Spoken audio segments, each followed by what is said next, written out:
we'll go ahead and get started. There might be some people trickling in. Sandra, did you want to come up and say? Or? Matthew can say okay. hello, since he's here. Hello, everyone.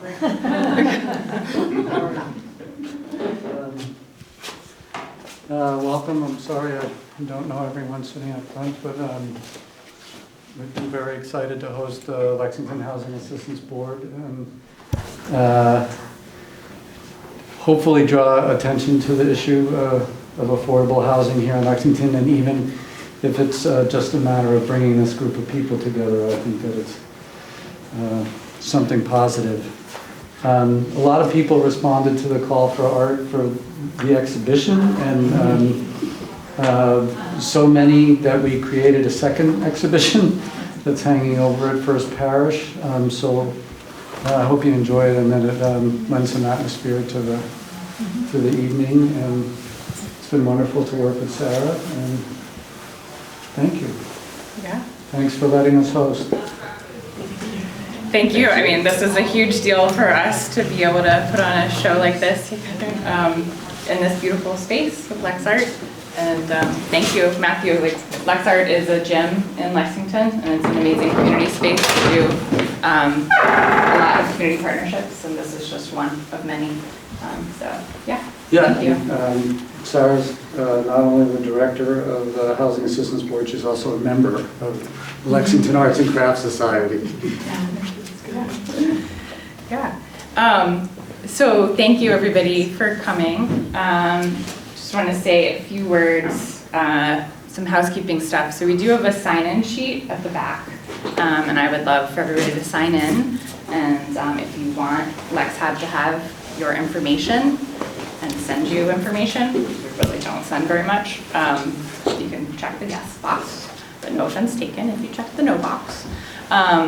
And we do have a display at Cary Library up for the month on different background reading on housing. So I hope you'll go check that out. And Ingrid Klemoff has also printed a list of some background reading too. And there happens to be two really great speaking events that you can attend via Zoom. One is put on by the Joint Center for Housing at Harvard. It's tomorrow at noon. There's information on it back here, but it's the authors of the book Homelessness is a Housing Problem are going to be speaking about their research.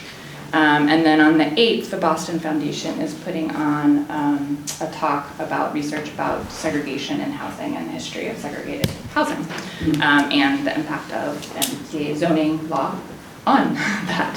So I hope you'll check those out. Very timely. Come on in, there's space right up here. You can sit in front. No, we're just getting started.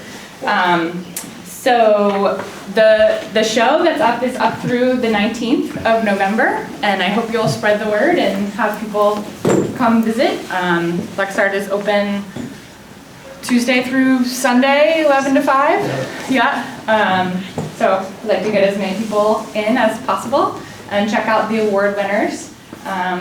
There's a couple pieces that were selected for special notice. And LexHab is going to have a fundraiser here on November 16th at 5:30 to 7:30. There's information on our website. If anybody is interested, we would love to have you come or spread the word. And as Matthew said, I'm an artist, and actually how I came into housing work is through art. I ran art programs in New York City shelters for 10 years in my 20s. And so that led me to go back to get my MSW and really work on sort of solving the issue of homelessness rather than trying to make the state of being homeless a little bit better, which led me to affordable housing, because housing is the solution to homelessness, among many other things. And so really happy to sort of have this way of getting different artists to express the idea of home and what that is and what that means to people. And so thank you for all of our panelists. This is very much going to be a conversation. Nobody is going to be presenting any PowerPoints. We may have some interpretive dance, I don't know. Audience reaction. signatures are nailed down, yeah. So the idea behind this was really just to have a different forum for housing, and where people could talk about it outside of the usual kind of town meeting and community forums, and be surrounded by beautiful art. So I want to introduce our esteemed panelists. Looks like we're at like a congressional hearing. So we have Liz Rust from the Regional Housing Services Organization, Tara Mizrahi, who is on the board of LexHab, the Lexington Housing Assistance Board, and she is also a partner at Affirmative Investments and does affordable housing development. Bob Peters, who's the chair of the planning board, Betsy Weiss, who's on the Housing Partnership Board and housing advocate for many years, Wendy Nance, the chair of the Housing Partnership Board.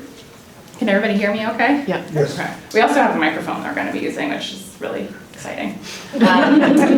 And Bill Erickson, who is a local architect and Affordable Housing Trust member, or trustee, board member? Yes, we're trustees. Trustee. That sounds fancy. really fancy. Yes. Tiffany Payne, another trustee, the Affordable Housing Trust, and also a LexHab tenant. And Penny, I should have asked, I meant to ask how you pronounce your last name. Chunies. Chunies, that is not how I would have Yeah, it doesn't. presented it. So Penny Chunies, who is a fellow social worker at the Lexington Human Services. And then last but not least, Ingrid Klimoff, who is here with Lexington Refugee Assistance Program, is a housing advocate as well. And so, I'm just gonna ask questions, and this will be very conversational, and we'll have, room for folks to ask questions and stuff like that. So we'll get started. So I thought we'd start with Liz Rust, just giving us an overview, like what is affordable housing? Because it's an important question and it's somewhat confusing to a lot of people. Sure. Hi, I'm Liz Rust. Thank you. Thank you, Sarah. Thanks for putting this on. It's great to be here with all these fabulous people on the panel and in this space. It's really a great idea. When Sarah told me she was doing this, I was like, yes, this is great. So what is affordable housing, right? So, there's different ways. Like when you think of it, there's what I think of like capital A affordable housing or like small a, right? So anything's affordable when you feel like you can afford it, right? Like you're not spending too much money. Like this shirt might be affordable or whatever. But when we talk about housing, the generally accepted affordable standard is that you don't spend more than 30% of your income on housing. And that's true of any kind of housing. So you could be, like in some house over here, or an apartment over here, or whatever it is. And that's, banks use that, and that's usually the word. So they call that, if you're spending more than 30%, they say you're cost burdened. And that's kind of like if you look at the housing studies, they'll use that term of cost burden. If you spend more than 50% of your income on housing, you're severely cost burdened. And, I'd venture to say that like in Lexington, that with the housing prices that they are, people getting into houses and taking out larger mortgages and income changes, that there might be some severely cost burdened folks here. But when we talk about affordable housing with the capital A, like the formal affordable housing, there's really 4 parts of that. One is that it's priced so that it is not going to be cost burden for people coming into that housing. And 2, that the people coming into the housing have an income limit. There's some, you can't make more than a certain amount. And that can change by different programs and different kinds of units, but that there's some kind of income limitation. The 3rd piece is that there's a restriction on the property, preserving that pricing, preserving that income limit. They call that an affordable housing restriction. But there's some agreement so that over time, things stay in place. And then the 4th piece is about marketing.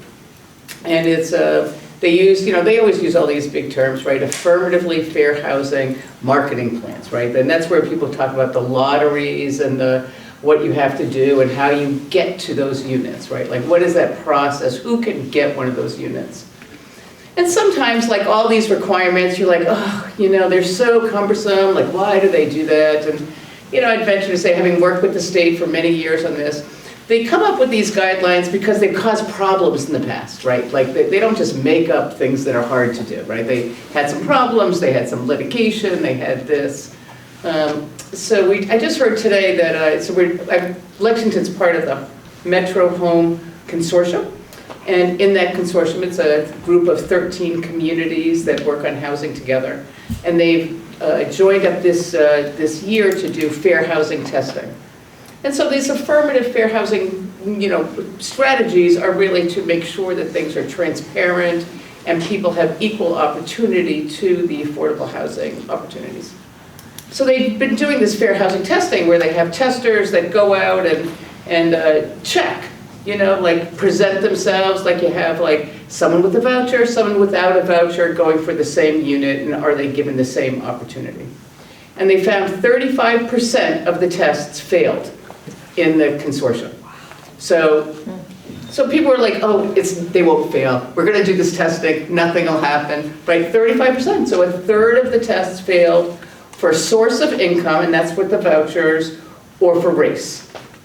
A person of color, white person, going for the same apartment, not shown the same thing. And so the testers went back again just to make sure it wasn't just that one. So 4 times they went back, and it's a repeated pattern, and those cases are going to go to further escalation.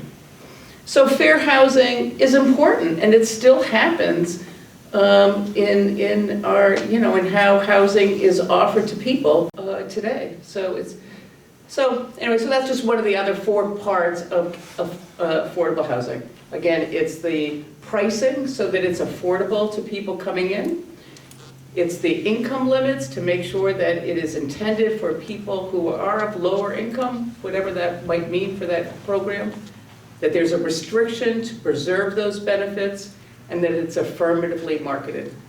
And those are the 4 components that really make it affordable housing on the formal level. Thanks. Sure. So what sorts of affordable housing do we have in Lexington? Do you want to start? Tara? Sure. Or you can just say one if you want. Let other people talk. Sure, I'll talk for Lex. Here's my LexHab hat on. Okay. So I'll talk about what we have for LexHab. Although we keep increasing our units, which is great. So we at 81 now. Okay, 8 basically.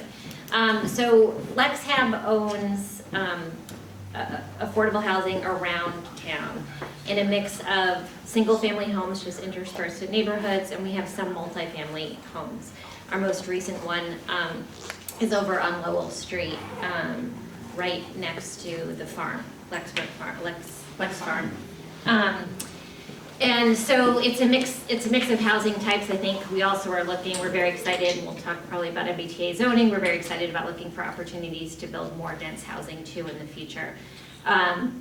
So LexHab's housing around town, basically we do basically what Liz said. We have lotteries for units, we have wait lists for units.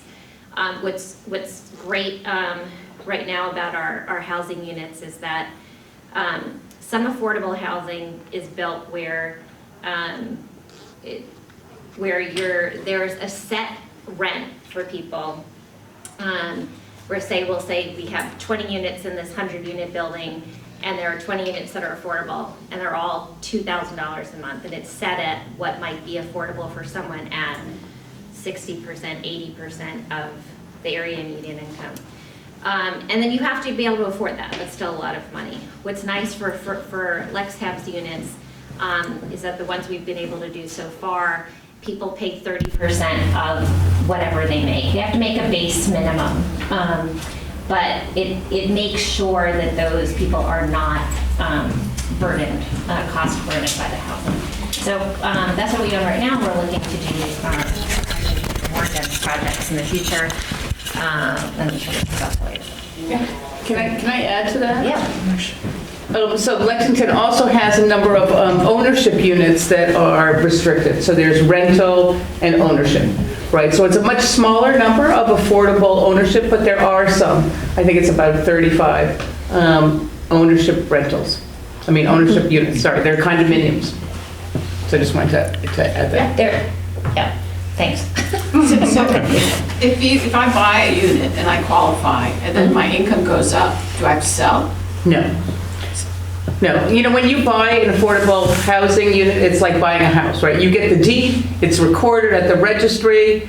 Like you can, the only way you can be forced out of your home is if you're foreclosed on.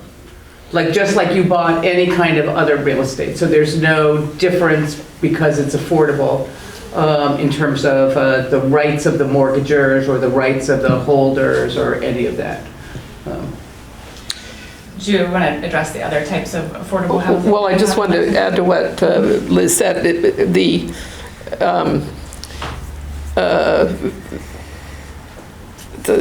part of this particular house is you buy the house at a reduced rate because it's affordable, and you can stay in it as long as you like, and you can sell it. But when you do sell it, whenever that is, your return is also limited based on the fact that you bought in at a lower rate. So that's how the affordability continues to stay with you. So you can't be forced out if you make a lot of money in the future, but the amount that the return you will get on that house is also limited, is that not Yeah, and correct? that's what I meant. Before we talked about the restriction that's important for all affordable housing. Yeah. So that restriction makes sure that it's always going to be affordable.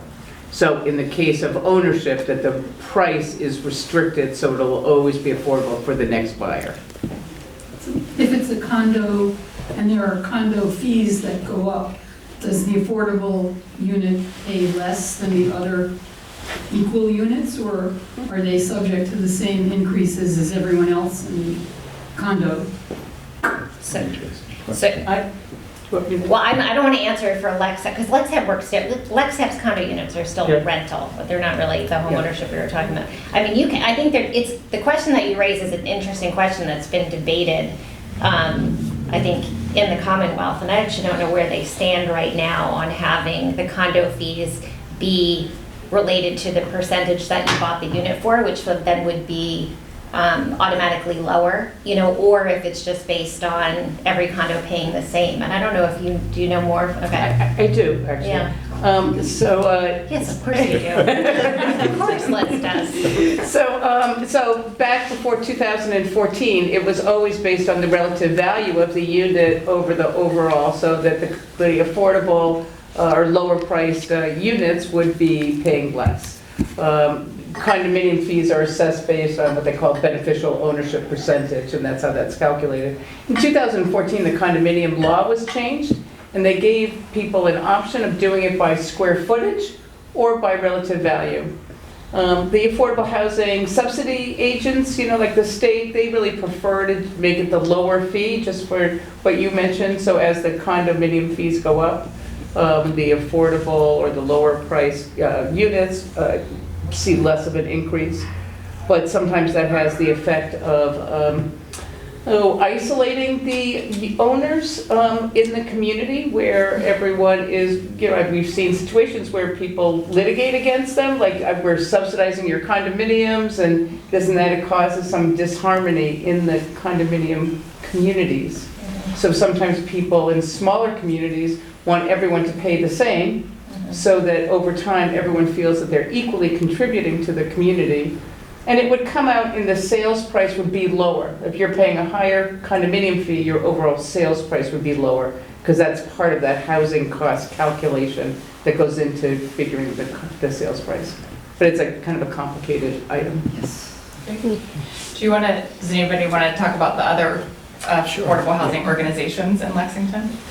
So before I was on the planning board, I served on the Board of Commissioners for the Lexington Housing Authority for 12 years. And the Housing Authority has the 3 villages, Greeley, Countryside, and Vinebrook, which is right over there. What's interesting in Massachusetts is that Massachusetts is one of 3 states where there are state subsidies which have built housing authority properties as well as federal subsidy. Most states only have the federal properties, which allows some flexibility. In general, And in addition to that, the Housing Authority owns certain scattered sites which are in the federal subsidized group. And there are some locally supported properties which the Housing Authority owns as well, at the condominiums at the former elementary school on Bedford Street right before 128, I think. Actually, between LexHab and the Housing Authority, I think 40% of the units in that property are actually income restricted, either by Housing Authority or by LexHab. Federal policy for 30 years has basically capped any additional building of federally subsidized housing for a variety of reasons. In Lexington, in something on the order of 30 years, since about 1980, no new housing was built by the Housing Authority until the early 2010s, when there were 4 units built at Greeley Village. And those were built with because Greeley is one of the state-funded sites, and it was built with a combination of multiple funding sources. The state provided some funds for accessibility. There were no ADA accessible units, and CPA and some other funding sources. But it was, like all affordable housing, it was very challenging putting together sufficient funding to build the housing. And 10, 12 years ago, the construction costs were relatively lower, but it was still a combination of funding sources that came together to make it happen. And the fact that they were ADA accessible, they had some significant state, at that time it was DHCD support. Great, thank you. And there's one more type. Does anybody want to talk about that type? The Private? Yeah. Wicca? Are we talking about federal housing? What No, are we- I think we were talking about Just the privately, types like of, just the types of affordable housing in Lexington. So, like Avalon Bay. LexHab, yeah, Yeah. LexHab, then the Housing Authority, the ownership that Liz referenced, and then. I actually had a question, because I was thinking about that in advance of the panel, and I know that obviously a certain portion of Avalon Bay, a quarter of the apartments are limited, the price is limited. Does LexHab manage those, or does Avalon Bay manage them? Avalon Bay. Avalon Bay. Okay, so they're specifically private, yeah. Yes. But a quarter of them are considered affordable. So there's larger projects that are in, most people here probably have heard of 40B, or the comprehensive permit law, which allows developers to go in, and if they are doing at least 25% of their housing as affordable, they get to get relief on zoning. And so these larger developments, like in Avalon, would have, as part of that, so the benefit of being able to build higher density, they are required to build a certain number of units as affordable. And typically those are the ones where they have kind of a very set rent, and then everybody has to be able to meet that one set rent across. And so I don't know how many of our units, do you know approximately? How many of our units cut still? No, I can look it up. Okay. It's a significant, oh, you do? So at Avalon Hills, it's 387 units, and 97, which is 25%, is affordable, and the others are market rate. And I assume the same thing at the other Avalon, it's 198 units, so 25%. Advocates to get these projects through town meeting. Sometimes we have succeeded, sometimes we have not, but on the whole, we have contributed, we have launched campaigns to talk to every town meeting member and to inform them of the issues of housing and to advocate for housing. At the moment, we're sort of moving into a new era. Lexington now has, and you're going to hear more about this from others, but Lexington now has an affordable housing trust, which is going to be hugely valuable. And as many of you know, LexHab is in the process of transitioning. They have a petition before the legislature to allow them to transition into a nonprofit corporation, which can produce housing.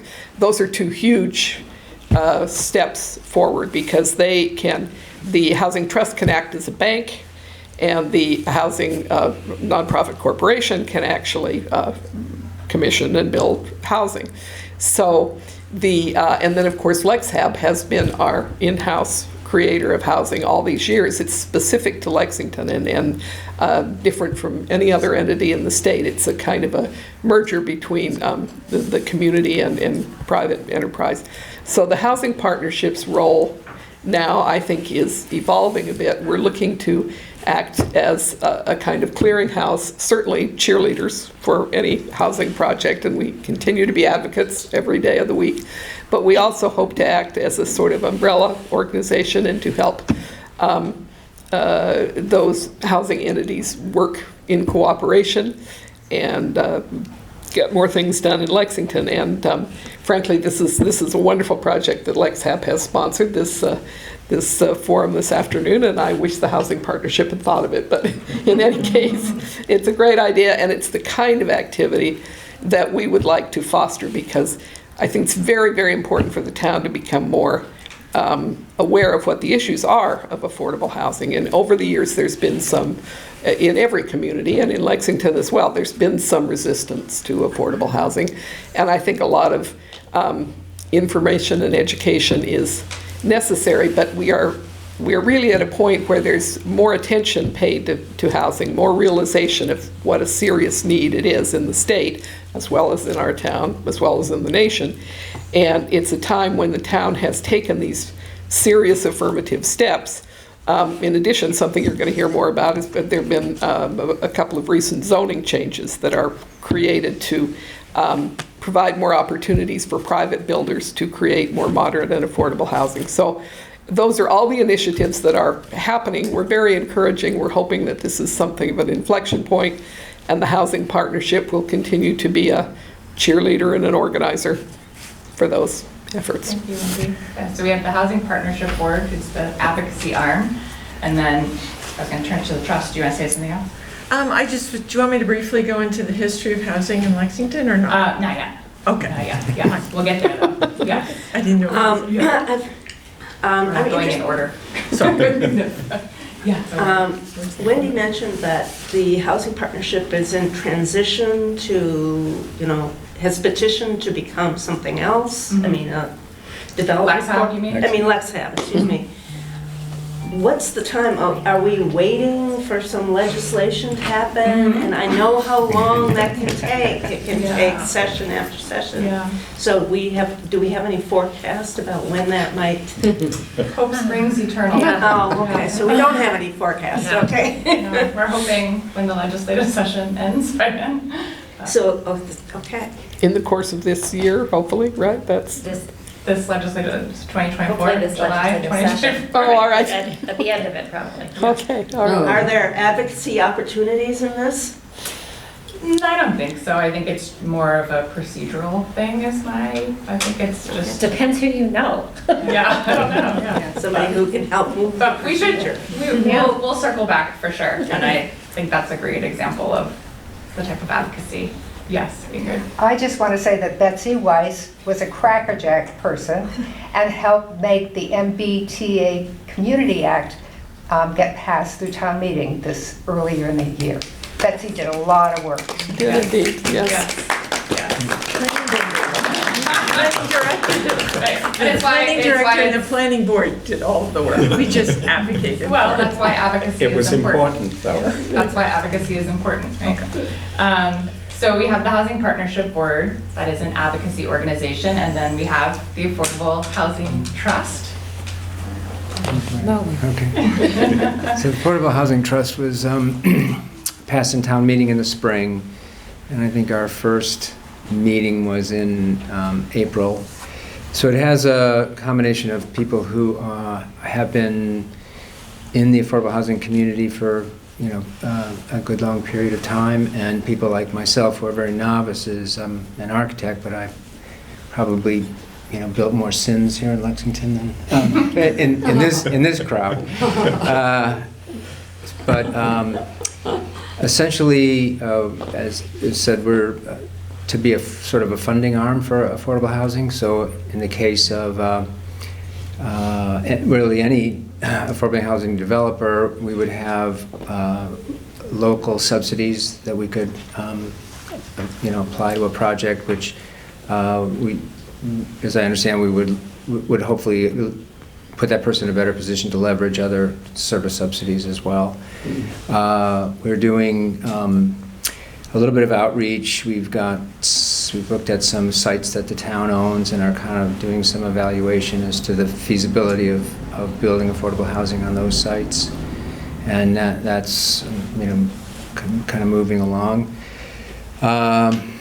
We, would be a funding source for, I know in the past, for instance, LexHab went to CPC for sort of pre-funding dollars if in case a house, property opportunity came up. So, and then recently, and I'm kind of speaking out of turn here, but the ARPA money was available to kind of facilitate quicker action, but the CPC program is very long and drawn out, so the idea of the trust is that it could respond very quickly, to an opportunity and put LexHab in a very competitive position if an opportunity arose for them. We are looking at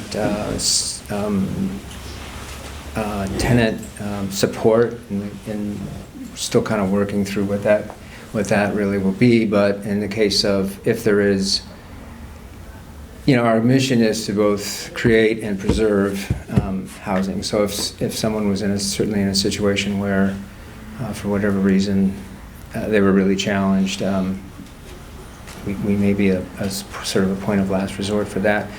And then along with the zoning changes that were made, working with the planning department and the, I guess the Carol Kowalski of the, the development arm, or community development arm, we would try to work with private developers in a way to try to leverage them to either build an extra affordable housing unit or perhaps units that would serve a lower AMI, Can you things speak like that. a little louder, please? Oh, sure, You're sorry. getting softer and softer. There you go. Yeah. You have to probably further and further out of my comfort zone, I guess. You have to kiss it. You really have. very close. Okay. There you Yeah, go. that's good. That's good. Well, I was just about done, but so, are there questions that or parts that got missed? So essentially, we are a bank, and then as a bank, we're trying to leverage, find all the pressure points where we can leverage really affordable housing to be created or preserved in Lexington. That's our mission statement. So the bank is called Affordable Housing Trust? Yes. Okay. So it's it behaves, I guess, like other. I'm not a lawyer or anything like that, so I don't know exactly. It's a funding. It's a funding, yeah. It's not we're not Holds funds. truly a A bank. flexible We're a funding trust that entity. has, yeah. And the When- money comes from? Well, so far that we were pre-funded from last year from the CPC and Community preservation. Community Preservation Committee, and we're applying this year for additional funding from the Community Preservation Funding. In the bill that the governor put forward, which I don't think will probably move any faster than LexHab's bill, but there would be opportunities through that bill as well for affordable housing trust within the, we're not the only, we're kind of late in the game actually as a town to have this, so many towns do. So there's money available. There could be, if that passes, or hopefully there would be money, there will be, there's money earmarked in there for affordable housing trusts. Who are we competing with to get this money? Well, there's, right now we're not competing with anyone because the legislation hasn't passed. If it, when it does pass, I don't know whether there's a formula in there, that might be based on, size of the town or, things like that. We'll just kind of have to see how that goes. Betsy? Go ahead. I was, the Capital Affordable Housing Stabilization Funds Take the also mic. went into the Affordable Housing Trust. Excuse me.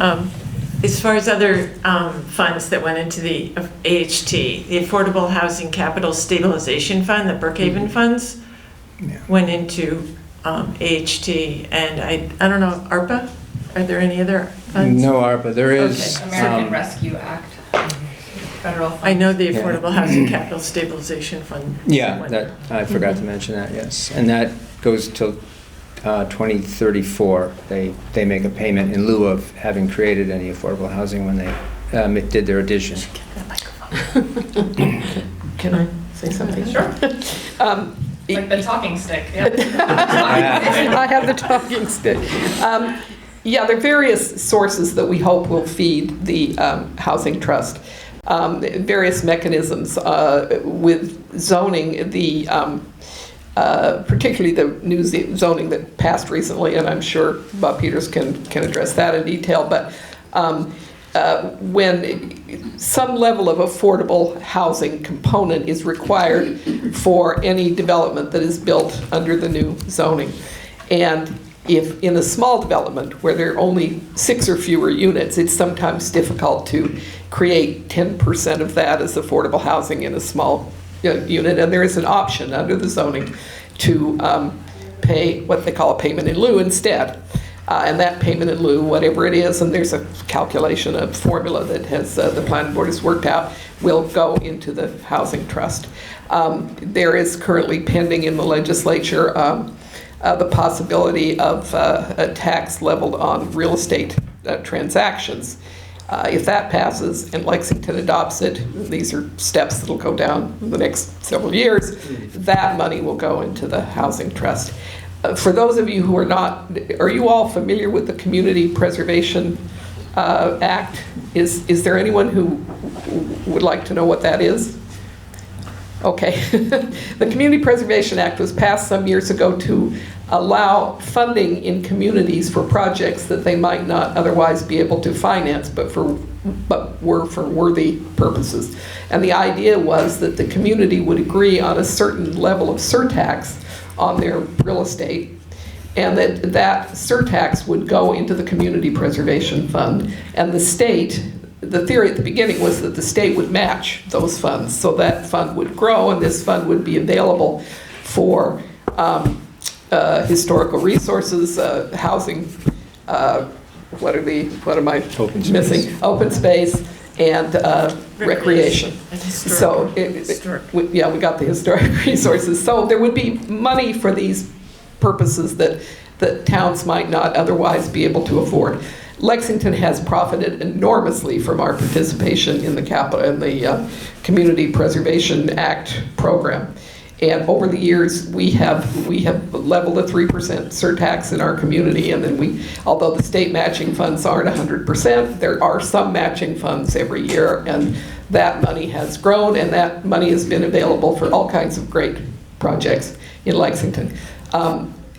One of the areas where we have spent less, for various reasons, is the housing component. We have spent less of a proportion of the funds on housing. We hope to change that in the immediate future. Housing has become such an urgent need, and the community preservation funds are one source of funding. So the Housing Trust will routinely go to the Community Preservation Committee with funding requests so that they can contribute, hopefully annually, right, to keep the housing trust funded. So there are a variety of sources that would feed into this fund repository that the housing trust is. So I want to next talk about the need for affordable housing and why is affordable housing important to have in Lexington. And Tiffany, Penny, and Ingrid thought you would be great at talking about that, but anybody can jump in. Tiffany, go ahead. We're all gonna go, so whatever way works. I guess maybe you guys will start from from the other part of it, and I can come in to talk about this lived-in experience. Sure. You want me to go first? You can go first. Okay. I just want to make sure this works. Okay. Yeah, I mean, it's super important, and I from my perspective in my role. So I work in the Human Services Department. I'm the Youth and Family Services social worker, and our department is also, there's Veteran Services, there's Senior Services, and then we also have a Clinical and Community Outreach Manager. So there's a couple of us, and we all wear the social work hat. I have been in this role for a year. Next week will officially be a year. And I would say the majority of the calls that we're getting, and it's this, any Lexington resident can reach out to us if they need us anything related to social work, which can be a numerous amount of things, is the need for housing, and on top of it, housing that they can afford. We're getting calls, I would say 5 to 10 a week, just myself, and I know my other colleagues could speak and add to that number, of residents needing help. You know, they can't sustain their housing that they're living in currently, or they're needing help obtaining new housing because they, kind of similar reasons, right? They can't afford where they already are. Other circumstances might, you know, be reasons why they can't stay where they already are, obviously, but it's residents that live in Lexington already that are needing the help. It's not folks that are calling wanting to know, you know, about that. It's the people here, and it's been really stressful, and I would say a big struggle for us. It's not necessarily something that in our jobs day to day that it's like in our wheelhouse, so to speak. I would say a lot of the stuff relating to housing, it's an emergent situation where even if we refer them to somewhere that could potentially help, it might be just too emergent that they might not even go to help either. So it's like sometimes you don't even have the right answer for the calls that come. But a lot of what we do is like information-based referrals. So, okay, have you reached out to LexHab or Lexington Housing Authority? Do you have applications in? Do you need help with filling them out? We can definitely do that. Do you need to apply for RAFT? Say someone calls and they're months behind on rent and they're in rental arrearage and got a notice to quit, which could be an eviction notice too, different verbiage depending on where you're coming from. But folks needing help with RAFT, which is Residents and Families in Transition, that's what that stands for. It's state funded, I believe, where a resident or any Massachusetts resident that kind of fits that criteria can get up to, they change their numbers a lot, but I'm pretty sure it's up to $7,000 a year in rental arrearage if you kind of qualify. So people needing help with that. Some of you might know on this side that it's a really rigorous process, and it takes a lot of time and manpower to kind of do it. And our department is so small, we're not at the capacity to really help in the way that these people are needing it. So a lot of my day-to-day is trying to figure out like what else can we do to help folks other than just connecting them to other resources in town or Metro or other just collaborations that work within Lexington, that service Lexington area. There's a huge need, and try not to take work home with me sometimes, but sometimes it's just really, you get those calls and it's, as a social worker, it's sometimes, I feel like there's that expectation that we have the answers and can urgently fix all the problems. And if I had a magic wand, believe me, I'd be waving it at everybody and fixing things. But yeah, sometimes it's really hard. And a lot of people kind of are like, really, that's happening here? But believe it or not, it is a lot more than you think. So that's coming from the human services perspective. I'm sure Ingrid has more to add.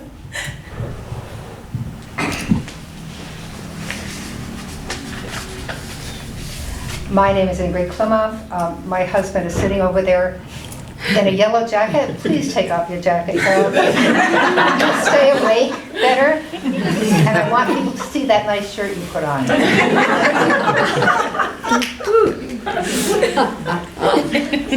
Glad my wife didn't come. There is a list of resources, books available about fair and affordable housing. And surprisingly, I've met two of the authors and shaken hands with them, so I think that's significant. One, of course, was Bill McKibben, and I had heard of Bill for a long time, partially because Charles' brothers, and Charles was acquainted with him and the family. I'm not doing it right, am I? The other is The Color of Law by Richard Rothstein. Because of Charles, I was invited to a regional event where Richard Rothstein spoke. Hold it tight, hold it close. And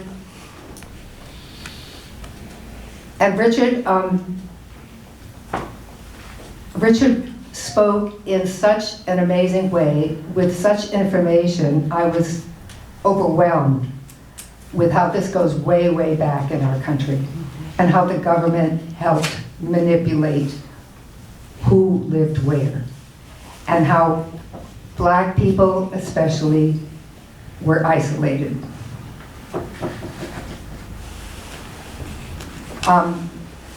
Among this list of books are 2 books that have won Pulitzer Prizes. So I suggest you read some of these books. And they're on display at Cary Library. Thank you. And Lexington Refugee Assistance Program has been around for 8 years approximately. And last summer, we had a couple of people help us get better organized. And so some of our roles were shuffled around, and we had new people on the board. And one of our board members is here. It's Mary Diaz Crispo. Diaz Crispo. Thank you. And Mary's job, and it's not an easy one, is volunteer coordinator. And I've learned over time, Mary is not only very organized, but Mary knows how to get things done.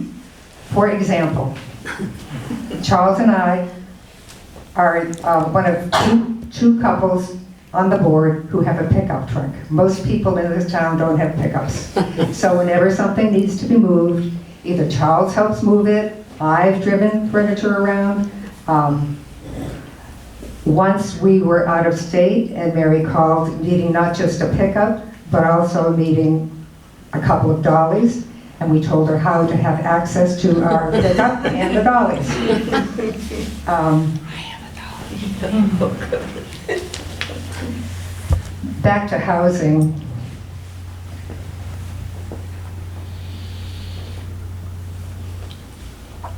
My husband has been an advocate for denser housing for a long time.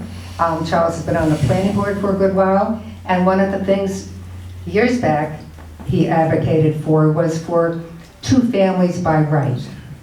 And I remember Charles talking about this to a group of people. And one man actually raised his hand, and Charles said how once when he was little, there were family problems, and his mother and the kids moved elsewhere in a 2-family, and his dad stayed at their house, the permanent house.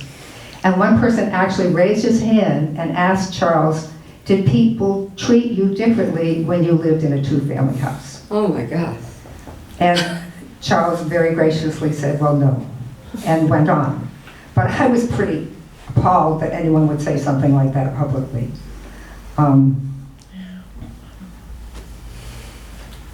When we have people come to us, one of the most difficult things we have is finding housing. And fortunately, there are people on our board and people who help us who have sometimes a spare room or 2 or 3, and they share that with families. And sometimes they share it for a couple of years. And some of these people are educated and they go on for more education. We have one man who's now an ophthalmologist out of state. And he did it because he used to do similar work in his field back home.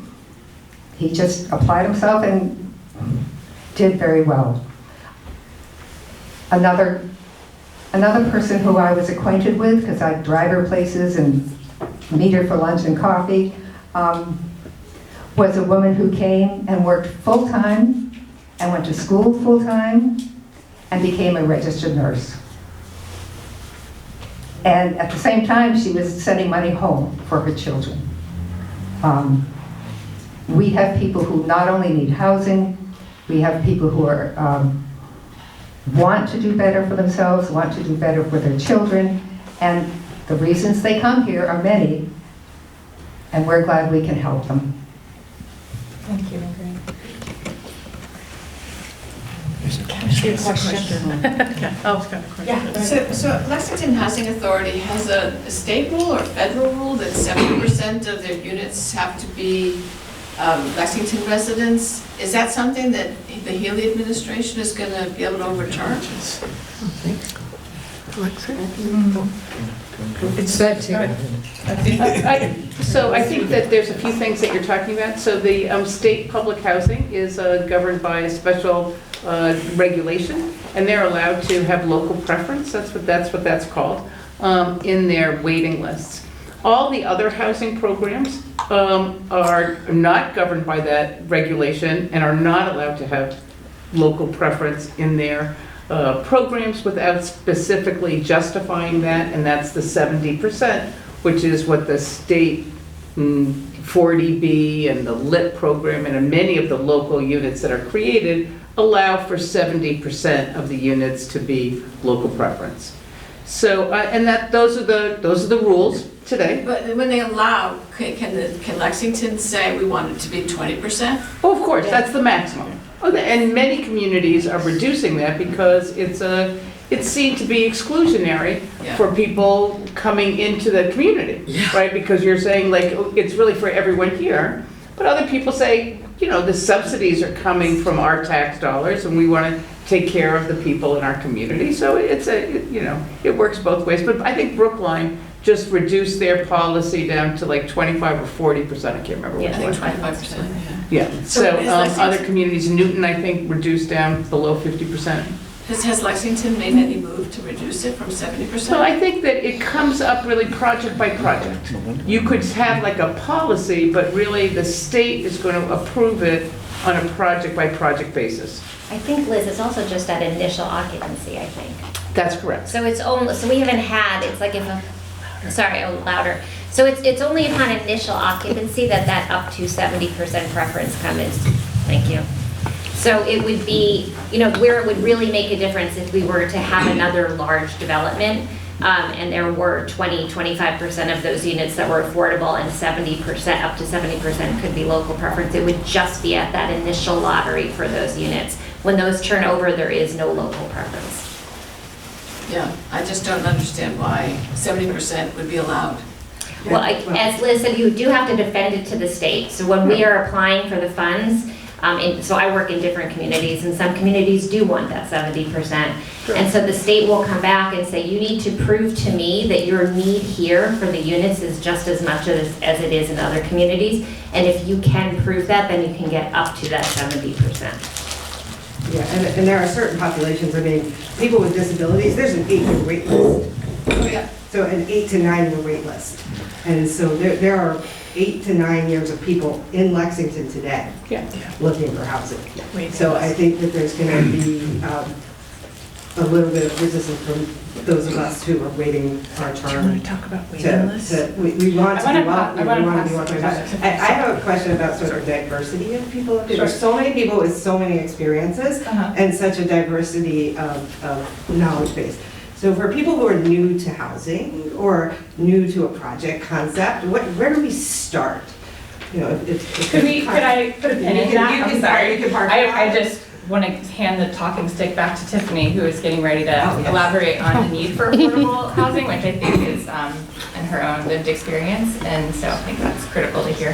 Yes, thank you, Sarah, so much, and thank you for having me on the panel. My name is Tiffany Payne, and as a person with lived experience, both from the, being low income, from being homeless, I for sure have my fair share of going through housing in the multiple types of ways of getting in housing.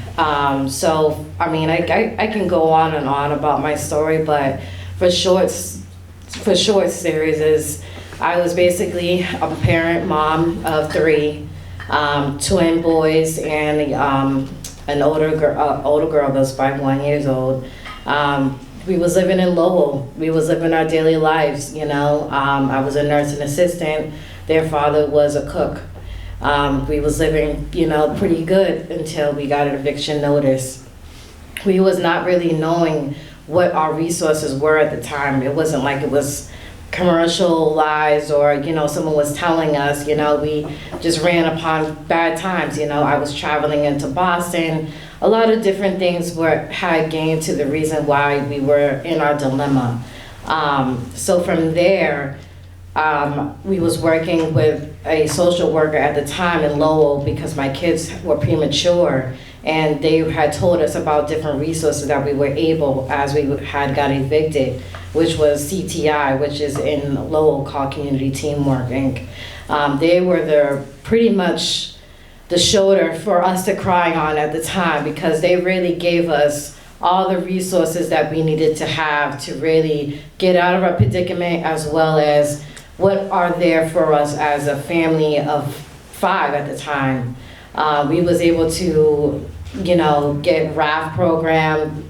We was able to get assistance towards housing and other types of things. Well, fast forward now, as I'm a mom of 5 now, it's definitely needed. Housing, I just cannot explain how I was able to be here in such a great, diverse community as Lexington is. If you would have had told me, you know, years ago you'll be in Lexington, I would have been like, no. I would have been like shaking my head, like I would have never been able to afford to come here. But it's resources, affordable housing programs like Lexington Housing Authority, that make it a way for families like us, families like myself, struggling day in and day out, just to put food on the table for my kids, to have the resources that your children have already had. So my kids can walk down the street and not have to worry about, you know, being shot at. We lived in Boston for 2-3 years, and every single day when they got off the bus, I just looked out the window. I was standing there just hoping that they wouldn't get shot at, because that's how bad it really was. And we was fortunately to get the lottery to get the housing out here in Lexington, where my kids were able to thrive, able to have resources, able to just walk and be in their backyard and play basketball. It just brings me very emotional, because we've been through so much. My kids don't deserve to live on the street, nor any other child does. They deserve to have a safe place to lay their head at night. They deserve to have a book to read, their parents, and not having to work 2 or 3 jobs, you know? So it just comes to me really emotional, because my mom was a single mom. I didn't really see her as much. My grandmother took care of me. And just to now be able to see my kids thrive. I have 2 children that have autism, and they wouldn't be able to have the resources if I was still living in Boston. Even though Massachusetts is a very great state for education, it's nothing compared to how it is out here and how it's structured.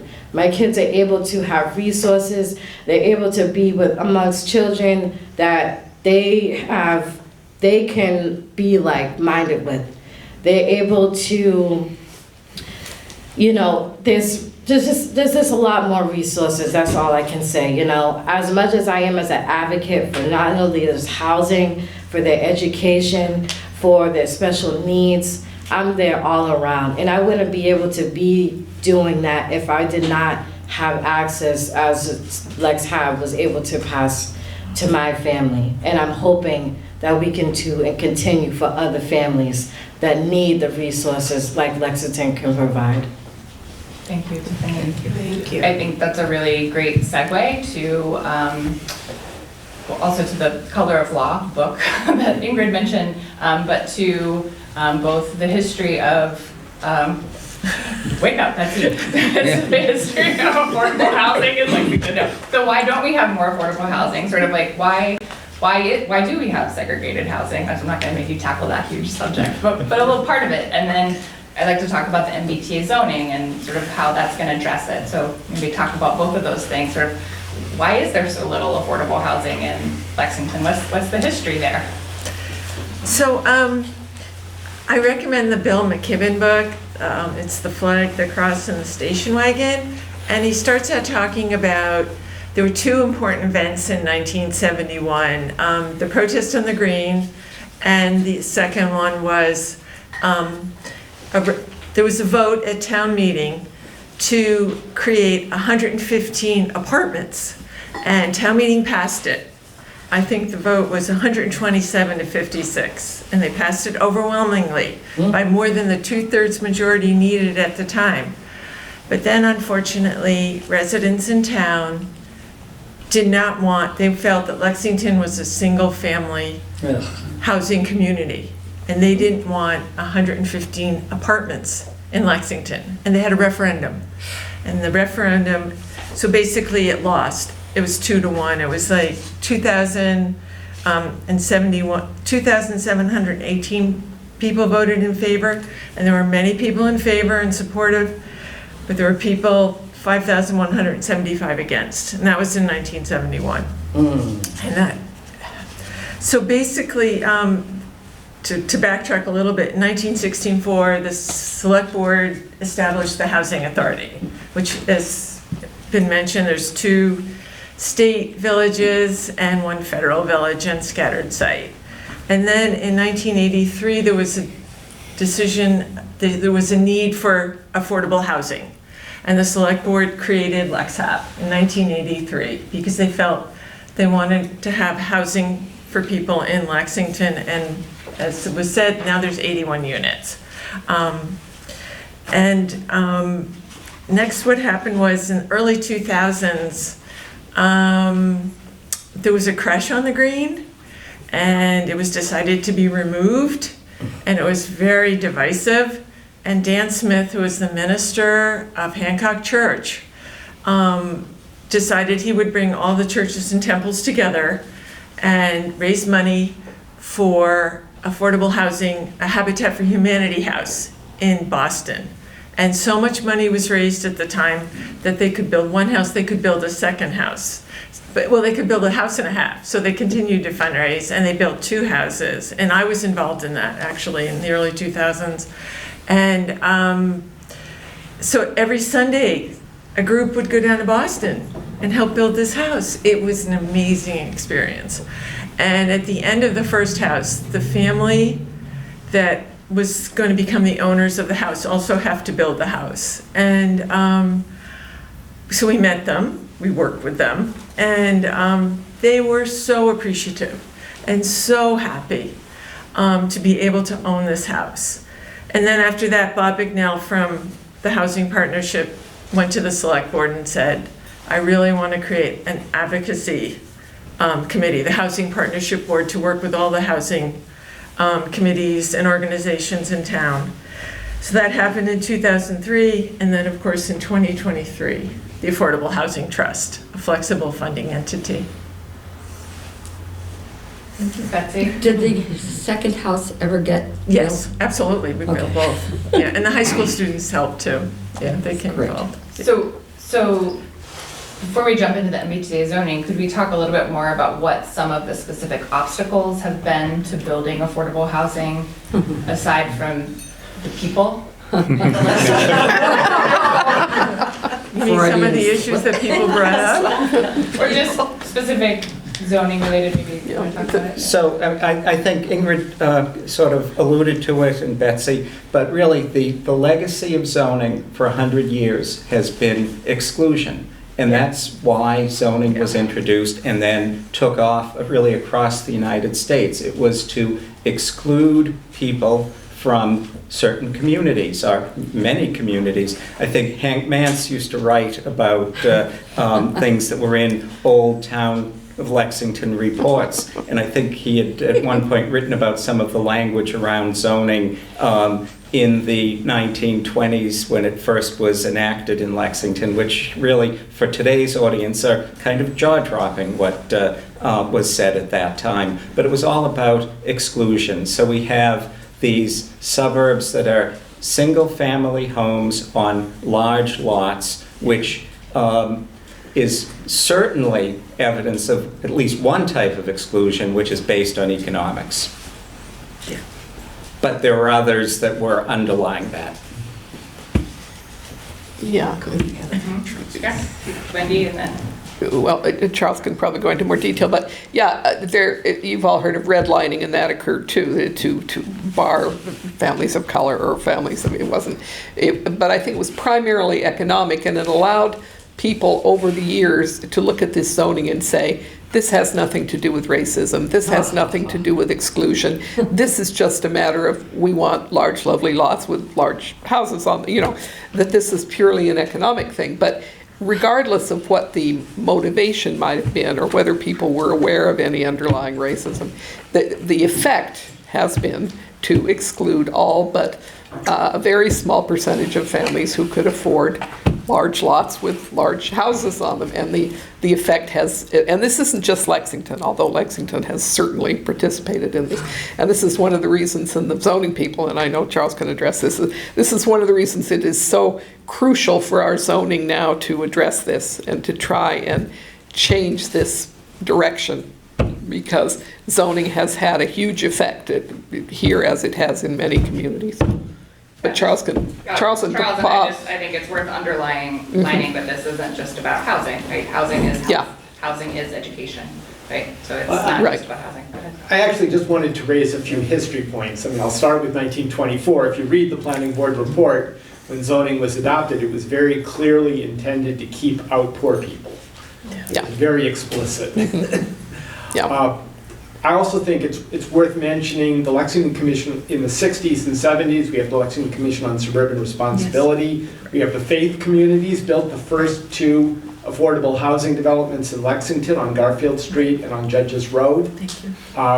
Over the strong objections of the town government, very strong objections, and you can read the hearings on that and the court cases. The town appealed, and denied and appealed and denied and appealed. So there's plenty of evidence of the opposition to this sort of housing through the 60s and 70s. Now, again, hoping things have changed a little bit since then, but we can get plenty of notes there. But I did want to call out the faith communities because they're the ones who pioneered this back in the 60s and 70s when the town was absolutely not stepping up. Yeah, but I'm Al Zabin, and maybe 48 years ago, 45 years ago, I was chair of the planning board. And my issue, which tagged me as an ultra-liberal, was affordable housing. And believe it or not, Charles' idea of having two-family on the right was controversial. And the problem was so severe, we had at one of our meetings where we were considering some zoning changes to deal with the problem. It was so contentious, I had to ask our planning director, Ken Briggs, to call the police and have them send a patrolman to observe. I usually don't need this. We're on camera. I think for sure the problem used to was zoning. I think now it's changed, and I think it's illustrated best by that painting behind you.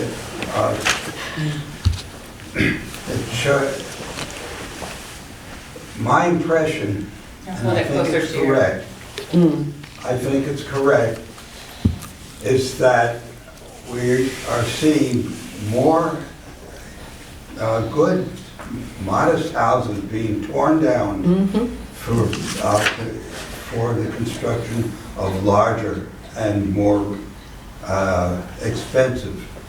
And my sense is that our big problem for more affordable housing is not zoning as much as economics.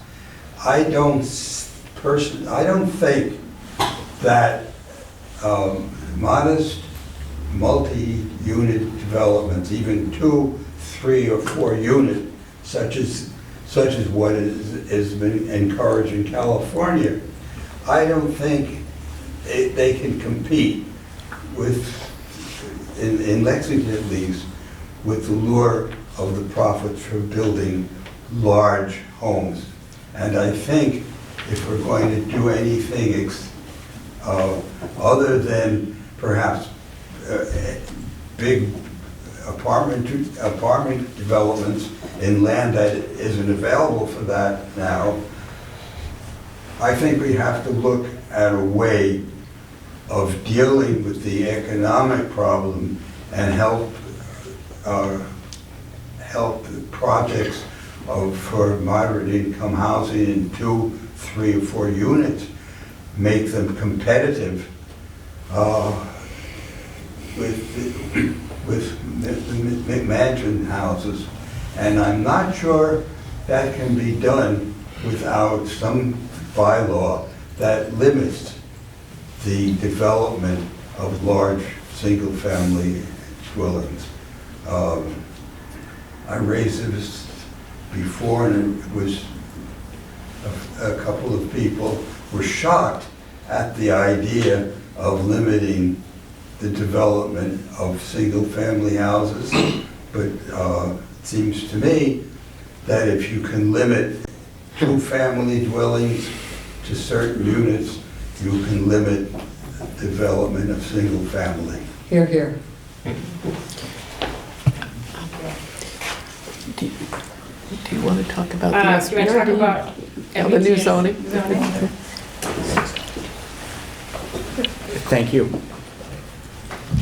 Thank you.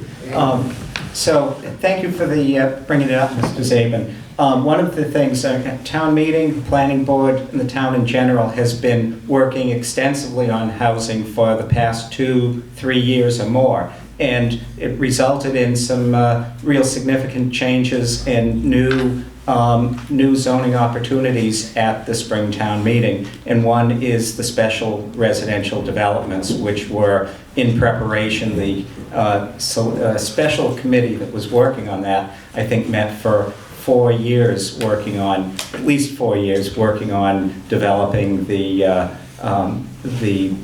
bylaw that came to town meeting. And I think the opportunity with special residential developments goes to what you're trying to get to, is a denser development on a lot that might have yielded 2, maybe 3 of the large single-family homes. And it is an opportunity. We will see how it plays out over the next year, 18 months, 2 years or more, whether developers take advantage of the provisions and build to what was in the special residential developments. But it is an opportunity for a different kind of housing, which we desperately need, and it should, given that it's a denser type of construction, that the developer would have a real choice to make as to which opportunity they want to build under, the conventional subdivision or special residential development. And I know there are at least 2 members of the SPRD Special Committee who may want to further address that. And one thing I'll also add about the image behind us, the Lexington Times, I think probably 2 years ago now, had interviewed some real estate agents, so people who have a vested interest in the sales. But one of the points that the agents made, and I think in a strong real estate market, which we seem to have most of the time in Lexington, was that property owners would do best by listing their property for a competitive sale. And that's how the market is meant to work. When folks take the shortcuts for whatever reason to get a cash sale and to get out, they're shortchanging themselves in many cases, because they will most likely yield a greater return by selling on the market those small houses that developers want to buy up for the land, but would be great as starter homes. And so our friends, neighbors really should be encouraged, if they're in that situation, to put their homes on the market and see what develops. But, Wendy? Unless they want to sell them to Lexham. Yes, at a discount. Well, I just wanted to add with regard to the special residential development zoning that passed in town meeting this past year. We depend on private developers to build new housing in Lexington. The town does not have the funds other than through LexHab, which is somewhat limited, to actually build additional housing. We're hoping that the money in the housing trust may eventually allow the town to build the kind of housing we're looking for. But realistically, now, and certainly in the past, we depend on private developers to build that housing. So what we've tried to do in the changes to the zoning is offer attractive alternatives to private developers to build the kind of housing we're looking for. The planning board has made, and I've been involved in this over the years as well, the planning board has made various efforts to encourage this kind of housing, and they've had limited success, some success. The most recent special residential developments offer incentives to developers. They allow them to build greater density, which allows them greater profit, in exchange for including a component of affordable housing, and in modulating the size of the housing. You know, perhaps they will build 2 large houses and 4 small houses, or a diversity of sizes, and making houses a little more available to a wider swath of the population. But the committee that worked on this worked very, very hard to try and come to that point, that agreement point, where the town had some likelihood of getting the kind of housing we want, and the developers considered, the builders who are business people and are making a living, considered that the profit in it was sufficient that they would be willing to try these alternatives. Because if they don't, it doesn't matter how beautifully we design the zoning and how attractive we think the developments would be with smaller houses and so on, if nobody builds them. If they look at them and say, well, you know, that's nice, but it's quicker and easier and more profitable for me to just build 3 gigantic houses, you know, so I'm going to do that. Mm-hmm. So we continue to work, and we don't know yet whether this will be more successful than we've been in the past, but we're continuing to work to hit that point of agreement between what we want and what the developers are willing to do. And that's the individual private developments, that's the special residential development. Now, the state has given us a big boost with the MBTA zoning, and that we need the planning board to address that. I've got like a lot of different thoughts in my head, but I'm trying to, my understanding is there's just a housing crisis, not enough units. I've also heard that, like in Boston, you know, there are these high rises with, you know, penthouses and that just sit empty. And so I guess at a very basic level, I'm just trying to understand, like, are there a ton of units just sort of sitting vacant? And I don't know why, I just keep thinking about like unused space in that sense. So I think you're referring to the article that was in the Globe this weekend about no. So the Globe wrote about this exactly, but it appears to be a City of Boston issue at the very high end of the condominium market. So the many $million-dollar condominium units, and those buildings apparently are being built, I think they described it as being the safe deposit box in the sky, because they're high-rise buildings that are very lightly occupied, mostly the units are owned by LLCs, and yeah, it appears that many of those units are being built and are rarely occupied. That does not appear at all to be a Lexington or a common issue outside of the City of Boston. So can I ask so my other question is, I was thinking about the cost of living in Lexington, and one of the popular things is, oh, the school district is so good, you know, everybody's moving here for the school district, and I don't know how much of that is factoring into the cost of living here. But, you know, I was thinking, we have very wealthy neighborhoods and we have, you know, less wealthy neighborhoods, and like, are there also, you know, how, do you guys know much about research into trying to sort of distributed that wealth a little bit more? Like if more rich people from Lexington moved out to like Lowell, you know? Like, you know what I mean? Like, why do all rich people have to live in the same town? You know, like if we all They're kind of, spoiled. but you know, so anyway, just trying to think about different ways of bringing affordability and. So I was gonna answer the other, is coming from the other way. So I think all types of housing are needed, whether it's affordable, whether it's rental, whether it's homeownership. And so I am a housing developer. I'm an affordable housing developer. So I'm not as interested in the special district that was just talked about. I'm very interested in the MBTA zoning. And I think that I think if we're building more density, we're building more apartments, we're building different types of housing in Lexington, those other income groups are naturally gonna come in. Like, I'm so excited about what Lexington might be, thanks to the MBTA zoning, and whether they're set aside as affordable or not, just bringing in more housing types that are not these McMansions is naturally gonna bring more income diversity, I think, to Lexington. So, On that note, do you want to MBTA talk more? communities? I know. So, How does, I think we've talked about how MBTA is trying to also like address the exclusionary zoning, right, that has impacted schools, right? Like it has segregated our schools. We have a voluntary desegregation program in 2023.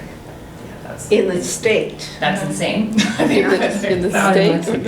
it's 175 communities that are served by or adjacent to MBTA community, MBTA service, basically, was under the statute. So it is to provide multifamily housing by right in communities which have or are adjacent to MBTA service. And Lexington really does not have any significant amount of housing that met that standard. The planning board had multiple meetings. I believe we had 20-some meetings where MBTA communities was on the agenda. We had a public forum. Abby and I were on LexMedia a number of times. And we had lots of other advocates for housing, many of them who are here supporting this. And the proposal that we brought to town meeting, which passed in the spring, was to allow multifamily housing by right, largely along the transportation corridors in town, and rezone through an overlay approximately 2% of the property in Lexington. So it was a modest start. Most of the property that was rezoned, that was included in the overlay. So the underlying zoning still exists, but the overlay means that goes over the existing zoning, and a property owner can actually choose which zoning they wish to build under if they're in those properties. So we were first out of the box of the communities that needed to comply, which I think was really a great step for some of the legacy in Lexington of not really living up to our ideals and aspirations, which I think we did in MBTA communities. But it will not solve all of the housing issues we have. It's 2% of the property. All of the property nearly all currently has existing uses in place on these properties, and change will come, but it will be gradual. And I think that it will provide for an alternative type of housing and a mix of housing which we sorely need in the community, and hopefully over time it will also yield an improvement in our MBTA service, because I think as we build and we limit the parking that we're requiring be built, having good, reliable transit service is really critical, especially for successful multifamily housing. The statute is not really about affordability. It allows a municipality to set a percentage of affordability, and with our consultant who we engaged was a third-party consultant. We came in with 15% requirement for affordability. So the consultant recommended that we don't go higher than 15% because the economics of construction would be more tenuous and may not pass muster, because the plan that we submitted has to be approved by the state, and we're, I believe, still waiting for that. 15% of what? I didn't understand. I'm sorry? 15% of housing overall, 15%? 15% of the units constructed would need to be affordable. We couldn't go higher than that based on the economics, and the state would only allow a maximum of 10% without the consultant demonstrating that it was feasible to build at a greater percentage. So the concept is you increase capacity, and it will maybe moderate costs, but it's unlikely to do a lot overall for affordability, but we also truly need capacity. Yeah. But I'm also gonna plug for the trust too, because I think those are the units where there might be the ability to buy more affordability into those units. So if it's 15% required, and we can use some of the trust funds to increase that by a unit in a 4-unit bill, or whatever the unit counts as. So I think there are opportunities that we would love to figure out how to use. Yeah, and I didn't say before, but I think it actually is really critical that one of the primary likely uses for the Affordable Housing Trust funds is to participate in other projects and buy down the cost so that there are more affordable units created. And I think that's really where we're likely to see an impact sooner rather than later through the Affordable Housing Trust. Sorry to be so greedy. So 5 to 10 calls a week of people who are looking at possibly being displaced. And my understanding is, like, if, let's say, you're placed, into a different town, now you're disconnected from the services you were in. Exactly, yeah. Is there effort to sort of network? Because I think that's, that's hugely disruptive. Right. And thank you for bringing that up, because I did want to make sure, I think I forgot to mention that whole piece too, is like, sometimes it's like, well, maybe you just, I would never, I feel like as a social worker, they would never say like, well, just move out of Lexington, because that can honestly be more harmful than it could be helpful for somebody. You lose your sense of community. There's people that have lived here 40, 50, 60 years. Up and moving could be significantly damaging to, somebody. I think of quality of life, like my social work brain just goes like spinning in wheels, There have been folks that unfortunately did have to move out of Lexington. Resources, like Tiffany had mentioned, comes into play. Unfortunately, a lot of other municipalities don't even have a human services department. I think by law you have to have senior services and veteran services in each town. I know the town I live in, which is Tewksbury, there's no me, let alone a department. So yeah, they do lose some of those resources, but I do know we'll still try to connect folks to people, to connect people, even if they would say eventually, unfortunately have to leave. There's other agencies that help multiple towns, nonprofits, stuff like that. So like CTI, like you had mentioned, services a whole area.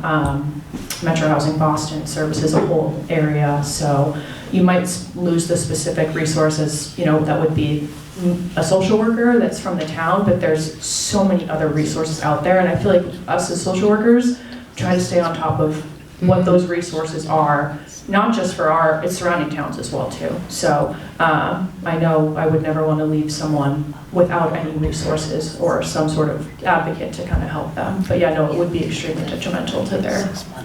Does anybody, I think related to that, there's also, like, we're talking about housing development, but there are other ways to make housing affordable, and those are vouchers. Section 8 federal vouchers and the state voucher, the Massachusetts rental voucher program. So I don't know if anybody wants to say anything more about that, but that is, you're not necessarily going to, do you want to talk about it? Yes, it was possible after I had left out of the shelter, given the opportunity to get a voucher. Now, Section 8 voucher is federally, so that's with all federally regulated, so you're given a voucher based on a housing authority or a community development like CTI, ABCD. They give out vouchers, and it's a long wait. It's a long Like 20 wait. years. 20 plus years that people are on these lists. Some make it, and most don't. But given with the state having their own voucher program, which is the MRVP, Massachusetts Rental Voucher Program, they knew that this was such a problem, especially when I was in shelter 2013, 14. It was just the crisis as it is now, where there was so many families in motels, hotels. My family got placed out of Lowell, and we got shipped to Chelmsford, and then we went to Agawam. Those were resources stripped right out of our feet. I didn't have no vehicle, I didn't have no computer, I barely had even a phone that was working at the time, and I lost my job. Was stripped of every resource you can think of. So think of the family that's from Boston, or they got evicted or something, they just couldn't meet their standards of living, and they go into the shelter system, which again is a whole long wait to even register to get in a shelter system. You're shipped away from your family, your friends, your school. Now it's just so bad, but I can only imagine now with families now in the shelter systems. They're placed in motels, they're placed in hotels. That's why you're seeing in the news, all families are in Red Roof Inn, they're in Best Western, they're here, they're there. The children they don't know what's going on. They just know, oh, I'm living in a hotel. It's not the best quality one, it's not the Hilton, obviously, but they gotta make do with what they have to do. And that was similar to what happened to my family. From there, that's kind of where my journey kind of started, where I really just took everything upon myself and really educated myself about the system, about the housing system, about the state, about even just federally, just Section 8 and everything. I had to really educate myself on, is this how I want my kids to see me in the next 1 to 2 or God knows 10 years? Because at that point, I didn't know if we was even gonna be living in that shelter for 5 years or not, because there was families living in there for 2, 3 plus years, not really doing really much. They weren't motivated enough. And it really does something to your mental, emotionally, and it's just really, really frustrating that, we are stigmatized as, they don't want to get a job. They just want to sit down. No, we try our best. At least the families that want to get out. They try their best every day, every morning. They get up, they get their kids ready. They go to work, they go to school. But they're in the circumstances because we are in such a housing crisis. And going back to what Sarah and everyone was saying about the voucher, the MRV program makes it a way for families to get into housing affordability homes, such as LexHab, Lexington Housing Authority, some public and private funded programs as well, like Avalon or other apartment communities throughout the state or throughout different towns. And those are capped at 30%. I know for the MRVP, I think it's capped about 30%, and I think Section 8 is just about a little bit too, but those about the income requirements of what you can have. So they take a base rate of how much you get paid, and then they say, okay, well, we see you make, $1,800 a month, well, we're gonna cap your rent at, such and such amount. So it creates affordability in a way that the family knows that they have a security, that they're not gonna get placed out, because if if their income ever drops, they can go to housing, or they can go to where their voucher is and say, hey, my work hours got reduced, I need, my rent to reflect that. That's like a safety haven. But as you see, Section 8 lists and MRV lists they're capped. And that's why we need legislation and all that stuff to bring it up to where it needs to be, so that we can provide those assistance programs for families and individuals as well. Thank you. I just wanted to just wrap with one question, one final question, and then we'll have more questions for anybody from the audience. And I know there's a pen back there, and you, we'll pick out your pen. But just my question is, I think, are there communities who have figured it out, either in Massachusetts or more broadly in the United States, who kind of have cracked this nut of housing affordability? I think the key is like without gentrification also, like how do you have a balancing act of a community that has strong schools, strong resources, and a lot of affordability? Is this a uniquely American problem, or? I don't know, I mean, I think there are interesting examples, probably. Yeah, I mean, I could offer a few words. I think that part of it is having the tools, right? Like, so you have some money, you have some zoning, you have some of those tools.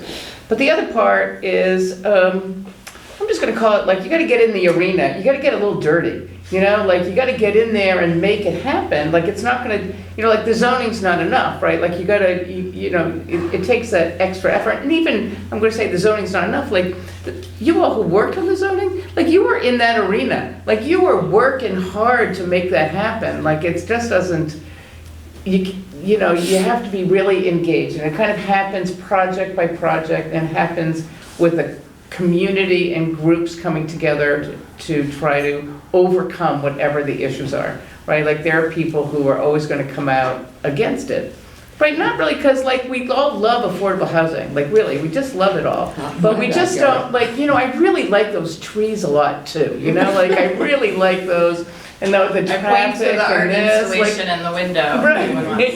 Like, all of that, like I'd rather have no development than any development, right? It's not really about affordable housing, it's just like any, whatever. So, and the traffic's bad for everybody, and whatever the things are, right? These are like what usually comes up, that's why I say that. But I think that the successful projects are where people have come together and people work hard. Like, you really have to want it to make it happen. And so the part of it is the heart, right? Like, you gotta really, like, you gotta believe in that, having the advocacy groups, like, supported, the trust with their money, but, like, you could, it's really, as I say, like, to bring it, and I think that successful projects bring energy, right? Like, the zoning that was passed, and we keep talking about that because that was a huge project for Lexington, and it's brought lots of energy. So, like, success brings energy and then starts to change things. Like, nothing's going to change just because one thing happened, right? So Lexington's a very rich community with all the resources and that you could ever want in any community. You have everything, right? You have money, you have this, you have, like, all of that. So it's all there, and you have the trust now, and you have LexHab, and you have this, like, panel of these experts and all this, like, dedication and people wanting to make it all happen. So that's what's needed, really, is have that come together and make it happen. And there are a few things in the pipeline, and Lexington's worked hard to put, as I say, put those tools together. The trust is a big piece, and LexHab's, like, change to, structural change, and all of these things are going to make it easier. But it's easier for the people who will put in the effort to make it happen.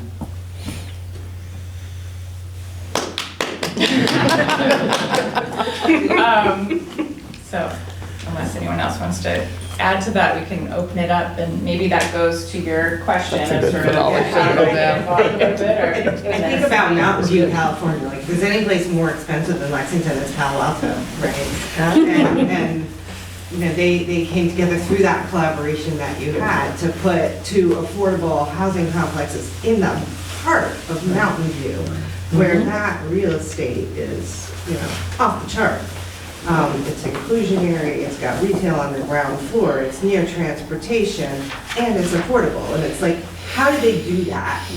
And for people who are new to this, there's a lot of people who have a lot of experience. How do you go about finding out how to build that collaboration with people? This is a great first start. I see lots of names, but how do you go about building that collaboration and finding out the type of project and the people or stakeholders who could come together for it? Well, I think that anytime, okay. So when any of these people here, this fabulous group, right, whenever they are doing anything, show up and support them, right? It's really easy, in all the public processes, it's always the complainers, the opponents, they have no problem getting right up there and telling you why this thing isn't gonna work. No problem whatsoever. The supporters are I'm kind of home, I'm watching TV, I'll vote for that when it's time, but I'm not gonna go to the meeting and get up to the microphone and go, this is great, we really need this project. Those people just don't really come. And, so it's really the public officials that really bring that voice, and it's tiring. These people are beaten down. They're beaten down. You don't look beaten down, but they are beaten down. It's a hard, because they're really speaking for the supporters. They're speaking for all of that. So just showing up.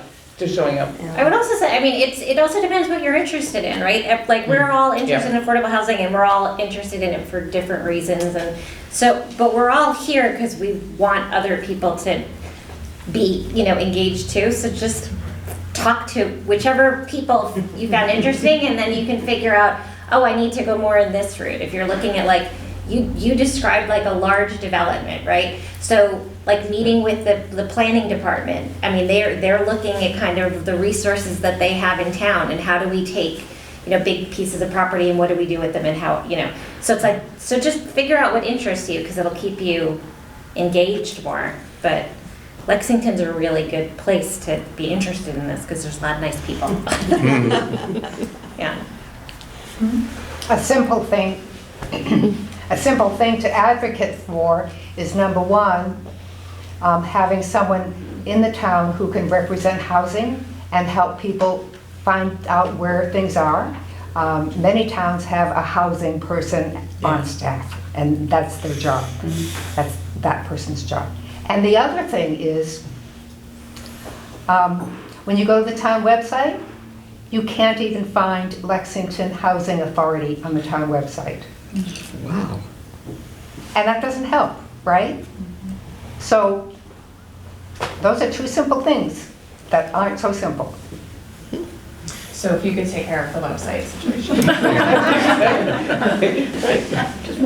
Cindy's Yeah, so I definitely am hoping that we get more housing, not just what we have, and Lex has done a great job, that we get more housing as soon as possible. Chair Peters, thank you for mentioning, we'll have to see what our new, special residential developments turn into. We hope that it's not just more bigger single-family homes, which it can be, but we hope it's more of the diverse types of housing that we want, and some affordable housing with it. But I want to speak to, I think, Ingrid and Tiffany, you mentioned it, talking about sort of resources and how do people figure out how they can get it, or how, and I know there's lots of wait lists, but I had also attended, Sarah, your staff had put together a wonderful event last week at the high school. A lot of you were there to try and help people to figure out about those resources and what are the different things.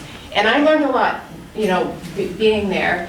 But what I heard was, well, you have to reapply for this every year, and you have to get on this list, and you have to get on that list. And Christina and I were talking about how do we get more help for people. And Wendy, you mentioned the Housing Partnership Board being a clearinghouse, but there's so many different things. Ingrid, you're right, it should be on the town website. But how do you make it easier for families that are going through such hard stuff? Say, don't just tell them, oh, you gotta go here, and then here, and then here, and then here, and then here, and then here. Do we have some housing coaches or, you know, somebody. Navigators. Navigators that can help people, and that, I mean, I hope can be volunteers. I myself, I'm an energy coach, I'm an energy advisor, helping people in town figure out how to navigate rebates and all those sorts of stuff.